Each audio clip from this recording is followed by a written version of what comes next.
A few years ago, tech executives sold us a very specific vision of the future. We were told that large language models would generate so much value that jobs would become redundant, creating a world of post-scarcity, infinite wealth, and universal basic income. This massive promise provided the perfect cover for companies to buy millions of graphics cards and burn through hundreds of billions of dollars in compute power without worrying about immediate profitability. To secure this initial wave of investor funding, figures like Sam Altman heavily promoted the imminent arrival of artificial general intelligence, or AGI. The entire financial foundation of the AI boom relied on a singular, massive leap of faith that an all-powerful, sentient computer would eventually do our work and pay for itself. Fast forward to the present day, 3 years after ChatGPT arrived on the scene, and that cash is rapidly running out. While traditional capital is beginning to pull back, investors are increasingly refusing to fund new $50 billion rounds.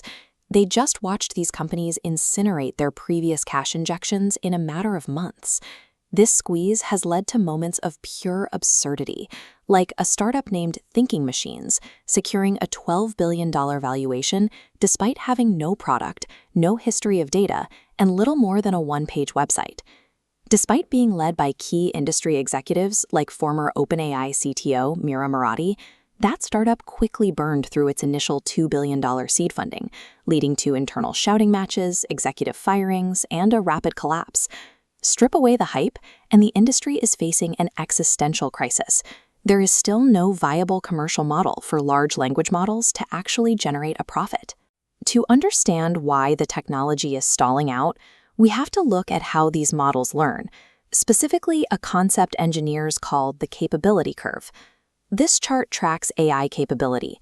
Between November 2022 and March 2023, engineers achieved massive improvements, moving from GPT 3.5 to GPT 4. But extending out to August 2025 for GPT 5, the trajectory breaks. The line flattens into an asymptote, representing much smaller, incremental gains. The era of massive, magical leaps in AI capability is over. It has now been replaced by a grueling technical reality, where extra performance is increasingly difficult to extract. Unfortunately, while the capability curve is flattening out, the cost curve required to achieve those tiny incremental improvements is growing astronomically. Take the sheer energy consumption required. Generating a single text response of 1,000 tokens from GPT-5 requires roughly 18 watt-hours of electricity.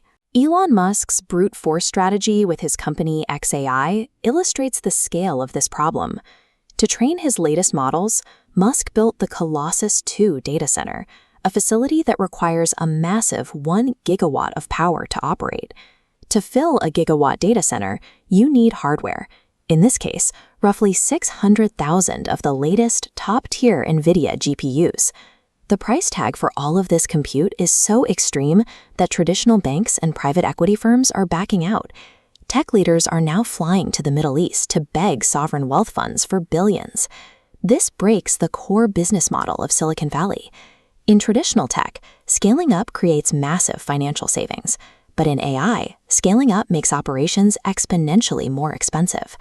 We can apply this broken economic logic directly to OpenAI's public projection that they will hit $100 billion in revenue by 2029.